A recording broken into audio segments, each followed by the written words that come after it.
अस्सलाम वालेकुम दोस्तों, मैं ਤੁਹਾਡਾ ਆਪਣਾ ਬਿਲਾਲ ਹੈਦਰ ਔਰ ਅੱਜ ਅਸੀਂ ਮੌਜੂਦ ਹਾਂ ਯਾਸੀਨ ਬਾਲਬ ਸਾਹਿਬ ਦੇ ਪਿੰਡ ਘੜਦਲ ਗੋਜਰੇ ਤੇ ਯਾਸੀਨ ਬਾਲਬ ਸਾਹਿਬ ਤੁਹਾਡੀ ਪੇਸ਼ੇ ਖਿਦਮਤ ਸ਼ੇਅਰ ਕਰ ਰਹੇ ਹਾਂ। ਜਿਹੜੇ ਕਹਿੰਦੇ ਸੀ ਮਰਾਂਗੇ ਨਾਲ ਤੇਰੇ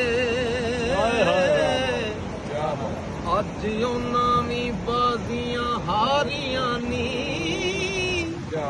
ਜਿਹੜੇ ਤਰਸਦੇ ਸਨ ਸਾਨੂੰ ਦਿਨੇ ਰਾਤੀ ਅੱਜ ਉਹਨਾਂ ਵੀ ਬਾਰੀਆਂ ਮਾਰੀਆਂ ਨੀ।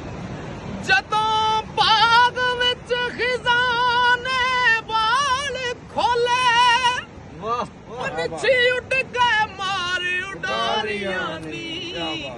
ਮੁਹੰਮਦ ਬੂਟਿਆ ਝੂਠਾ ਜਗ ਸਾਰਾ ਕਮਲੀ ਵਾਲੇ ਦੀਆਂ ਸੱਚੀਆਂ ਯਾਰੀਆਂ ਨੀ। ਘੜਦਲ ਗੋਜਰੇ ਵਾਲਿਓ ਵੀਡੀਓ ਸ਼ੇਅਰ ਕਰ ਦਿਓ।